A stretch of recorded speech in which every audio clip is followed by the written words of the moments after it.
Hello and welcome, fellow tankers. We are actually breaking news in World of Tanks, because there is a new special chapter of the Battle Pass starting at the 9th of November until the 20th of November. So you have actually just 11 days for this journey to grind yourself a new tank. And this is actually my first issue already, because the ongoing normal Battle Pass is just about 20 days less than the Battle Pass before, so it's already pretty short in time to finish that Battle Pass in the required amount of time.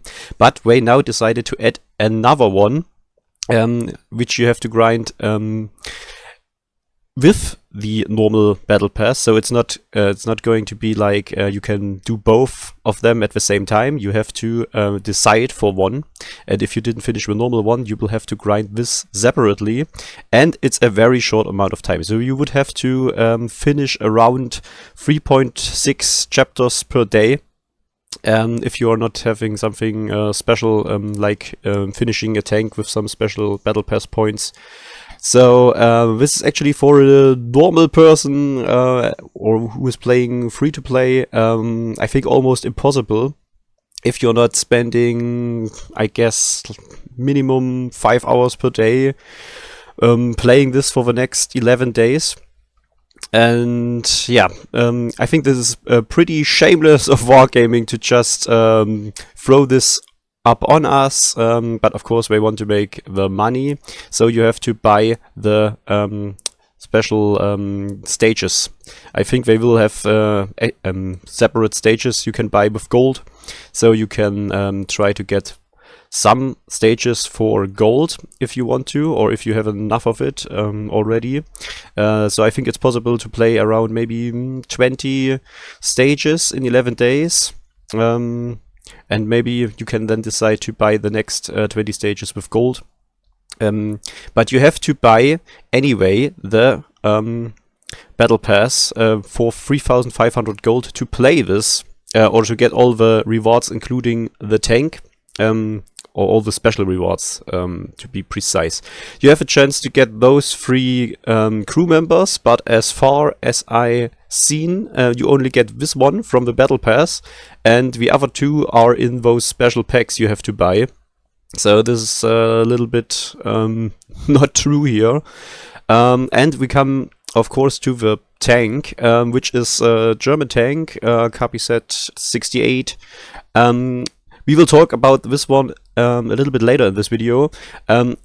Just short, this tank looks actually quite good in my opinion, and we will come to the stats later. Of course, we designed the 3D design. I mean, Wargaming just said goodbye to World War I and World War II theme, I think, long time ago. They have now those post-war tanks and those special tune tanks. So they don't give a shit anymore. So they just now throw at us everything, and this thing looks like it's made out of plastic. But yeah, why not? It's just a computer game, I guess, and it's not a World War tank fighting simulator, which it claimed to be very many years ago, over 10 years ago. But they said goodbye to that idea very soon, or very fast. So this tank has a special blue shiny shit around its armor when it's getting hit if you have a 3D style. So just another thing which they want to sell us.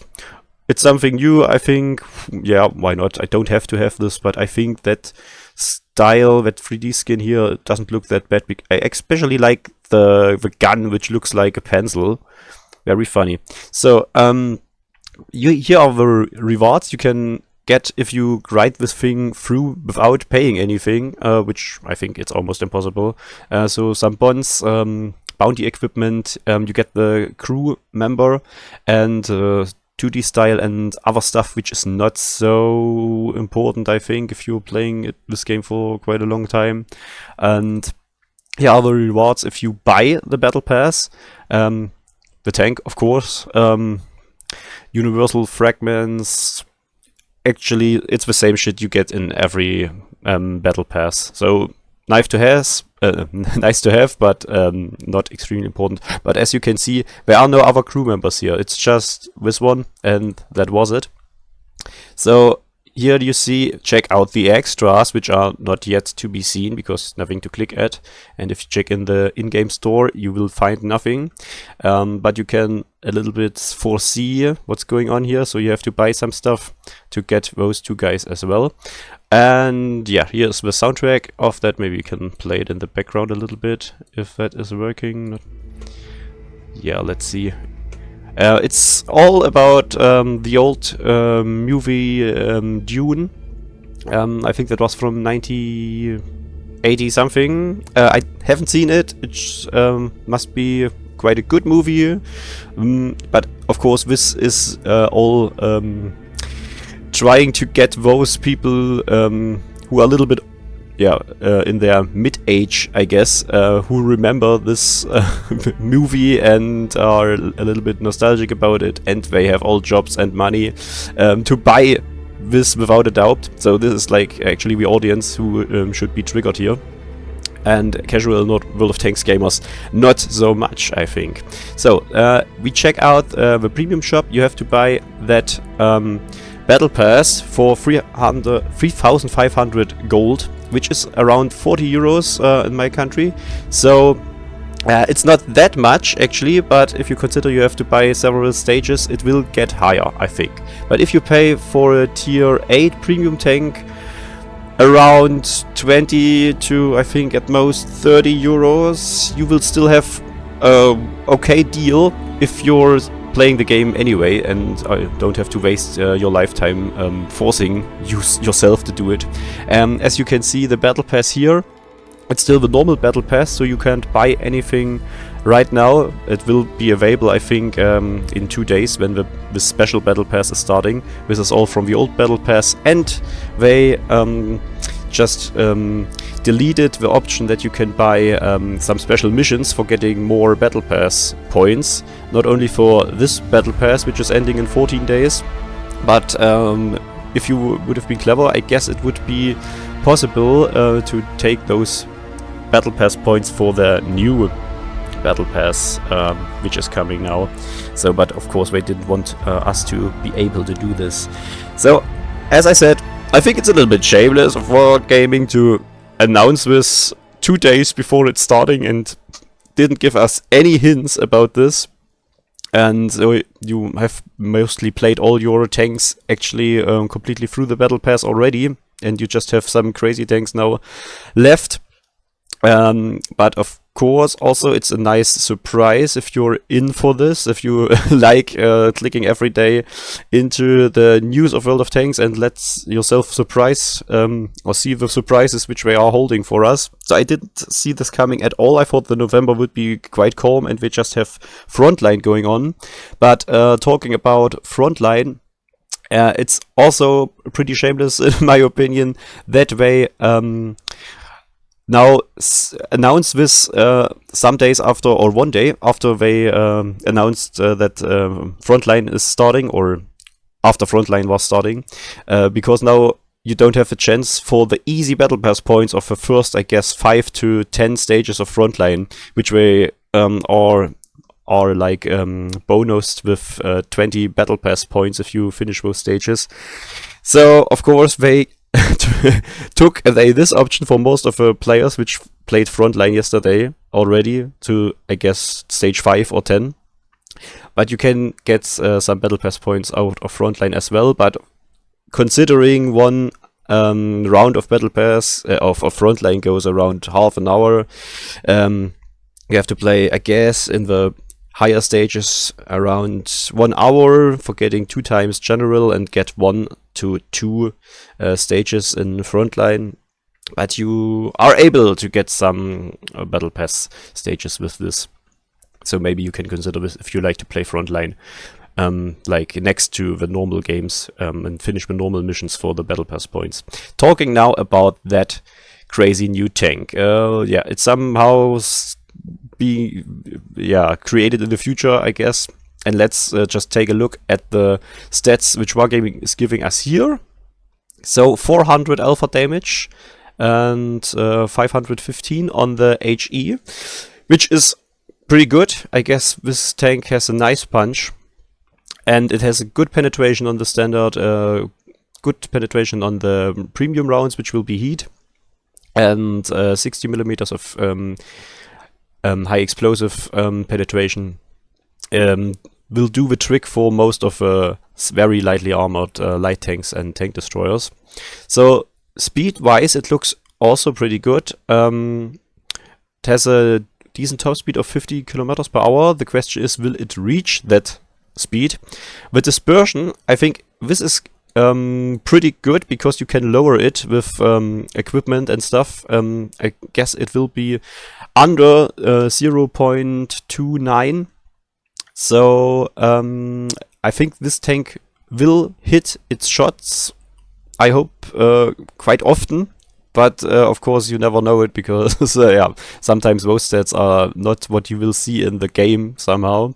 The aiming time, 2 seconds, I think this is okay. It's not too long, but of course we will take a look at the soft stats later, which will yeah, like relative the aiming time a little bit. Reload time, and here we will see that this tank will most likely not come through its DPM, its damage per minute, and will be quite similar to a 122 TM. It has a nice gun depression of 9 degrees, negative 9 degrees, but, and the big but is, it has like this thing when it goes into siege mode or something like this, if you drive slow enough, so normally it just has 5 degrees of gun depression. So why isn't this written in here? Of course, they just want to sell us a new tank, and they are hiding some of the stats. The view range will be 390 meters, which can be very good. So you can boost this up, I guess, to over 450 meters. So you will definitely see the whole map if the tanks you're fighting against are not covered behind some bushes or have a very high camouflage value. Yeah, we already talked about this, so let's take a look about the announcement here. You have to buy, of course, the battle pass anyway, so you have to spend 15 euros for sure, and then you have to try to grind this, so you have at least spend those around 15 euros or 13, 14 euros. And yeah, so it has some bullshit announcements here, how nice that camouflage looks. You will have to decide that for yourself. And of course, here are the stats again. This is how it looks like. Looks like a toy. It definitely just looks like a toy. I wonder if this tank was really used in the film, or if it's like even has some fights in the Dune movie. What's this here? Springs into action in moments. The speed dips below 30 kilometers per hour. Ah, yeah. So if it's slower than 30 kilometers per hour, it gun depression will be from 5 to 9. So 5 gun depression angle from 5 degrees. Okay, yeah. So 5 degrees are not very good. So you have to drive quite slowly to use that 9 degrees of gun depression. Let's see the tank stats here. So you have a damage per minute of 1668 and something, which is not good. But DPM, of course, damage per minute is not everything. As you can see, the 122 TM is a very good tank, in my opinion, which hits most of its shots and makes very high damage every game if you play it very, very good. So this is not so important, I think, if a gun is very good. You don't have to have very high damage per minute if your gun is very useful, and as it seems it is, with 230 millimeters penetration. It's the same as the 122 TM, almost, and it has definitely the same amount of damage, so it has quite a high alpha damage for a medium tank, which should be also quite mobile. We will check this out right now. It has better reload time than the 122. Of course, that's why it has more damage per minute here, but it's still very long reload time. It's actually that long that I would think about putting a gun rammer into this thing, because the 122 TM, in my opinion, doesn't even need a gun rammer, because the reload time is already very slow. So the 1 or 2 seconds you will be faster in reloading, this tank is not really profiting from it, because it's not going into the hand-to-hand combat or in the close combat where it uses the DPM, and you have to make shots as fast as possible, because normally you play more about the mid-range or try to flank the enemy. So maybe the gun rammer will boost this DPM very nicely, so it can go into hand-to-hand combat, but I don't think so, because that reload time it's just too high. The shell velocity of the normal shells is pretty fast. Of course, the 122 TM here is faster, but we can check out the shell velocity here was 1115. On the heat it's 915, and I think on the high explosive as well. Yes, it is. And if we take a look at this tank, the heat is a little bit slower with 907, and the high explosives is far slower with 722. So Wargaming actually, I think they made a good job here, like searching for a new little spot where they can put a tank in, and I think they found again some new little spot for it.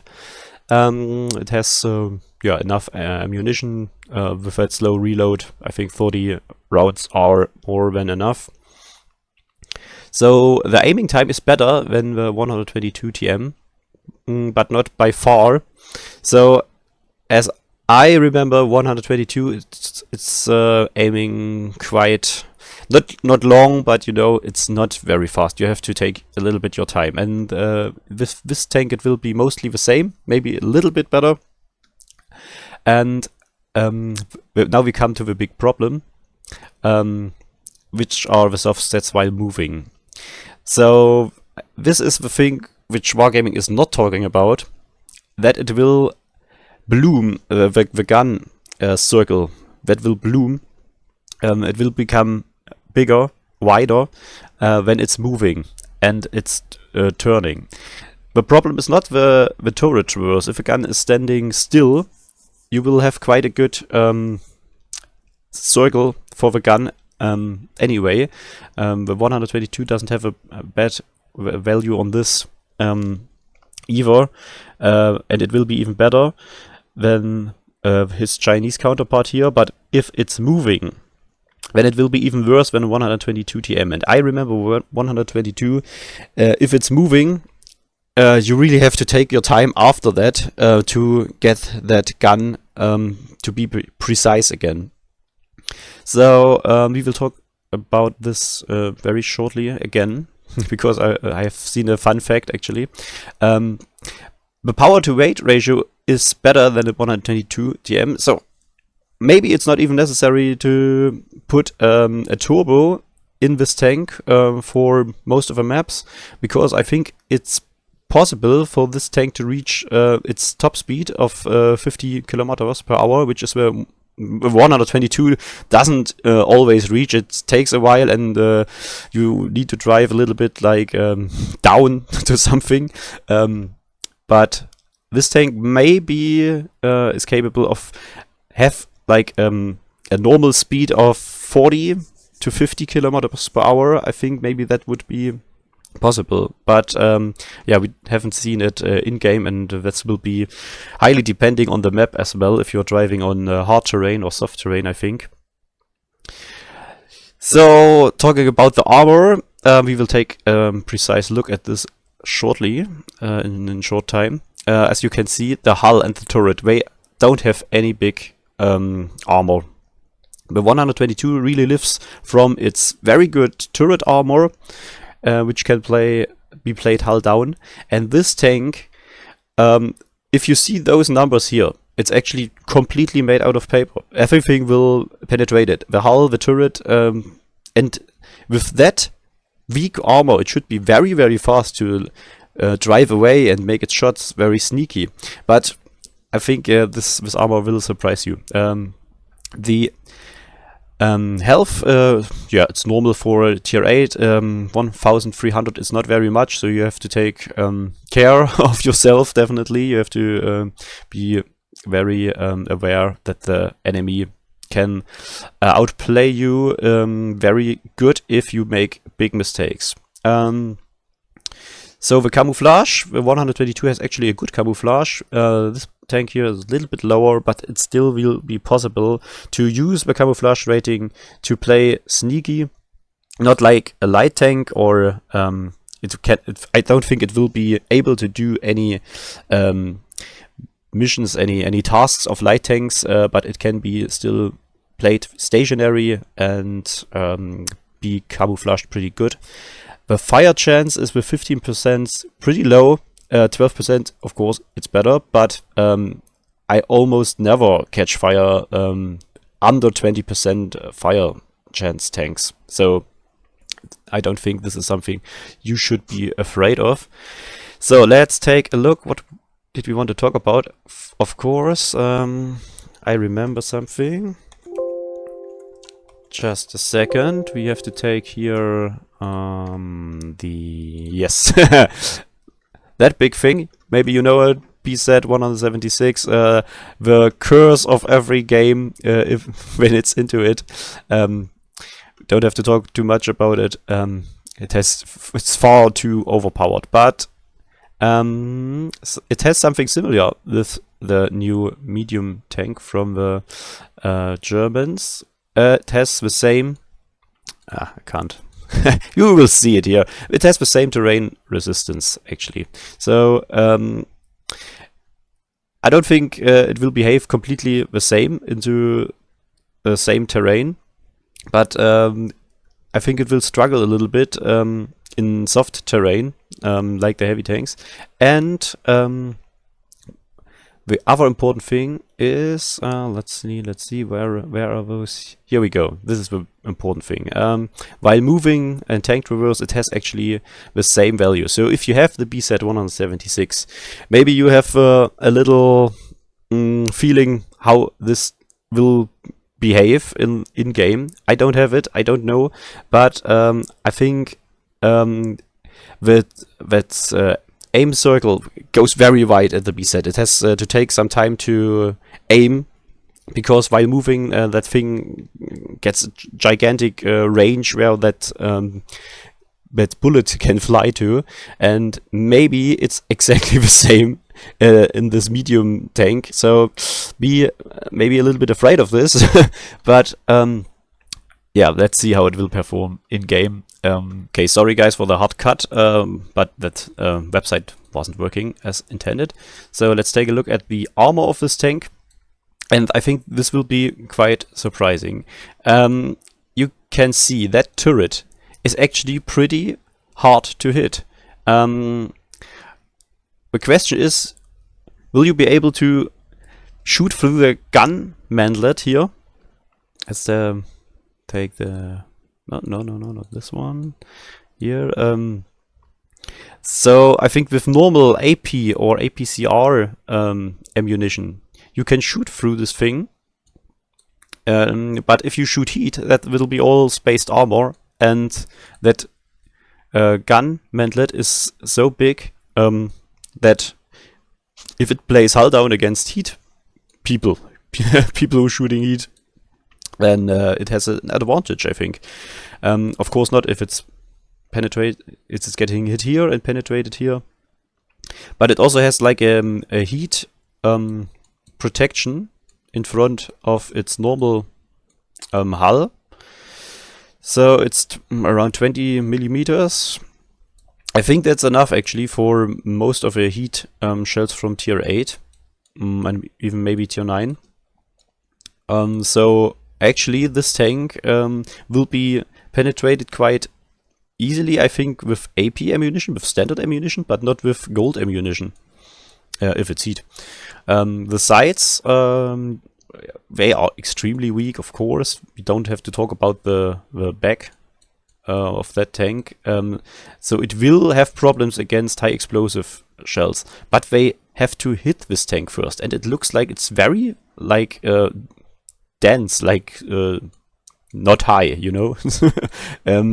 And even if you're meeting it frontally, those spaced armor will make yourself a hard day to penetrate it with high explosive shells, because this spaced armor is working, I think, as I know, against high explosive as well, because it explodes as soon as it hits it and nothing happens. Interesting, very interesting tank. I think if it's played like a little bit like a sniper, maybe like a mobile sniper, it can be very good. But if the soft stats are so terrible that the gun will bloom so highly while it's moving, then it can be a little bit annoying. But as you have seen, the aiming time with 2 seconds, it's not the worst. So I really wonder how this tank will perform in game. I don't think it will be OP like the Kpz or the Eber are, but it looks like it can be very strong, especially with the high penetration. Maybe it's even possible to grind some credits with it, but as I can see, 1000 costs of normal shells. Maybe not the craziest credit grinder, but I think it will do the job as well. And it has a very good gun, actually. So even while the dispersion can be lowered, I think this tank will be quite versatile, and it's already stated as a sniper tank. So I hope this helped you a little bit, and I really hope you are not wasting too much time playing that game. If you have enough money, play as long as you want to play, as long as it's fun for you. And if you want after that to invest 10 or 20 euros for a tier 8 tank, then it's a good deal. If you are desperately collecting every tank they throw at you, you should really reconsider this maybe. But of course, it's your money, and if you're a huge Dune fan, this maybe is a must-have for you, but you have to consider this for yourself. It has some nice 3D camo skills with that shining blue, but it can be also be considered a little bit ridiculous. I'm not sure. I actually like the 3D camouflage, but I'm not sure if Wargaming should go much more into this direction with those futuristic tanks, because I think most people are interested in at least the slight feeling that this is based on World War II or the post-war period and not some crazy movies. But okay, sorry, I had to cut here because I was talking again too much bullshit. So I definitely think this was enough information for one YouTube video. I hope you enjoyed it, and I hope it helped you a little bit. I wish you all the best if you are grinding this tank, and maybe we see us on the battlefield. Good luck, guys, and cheers, bros.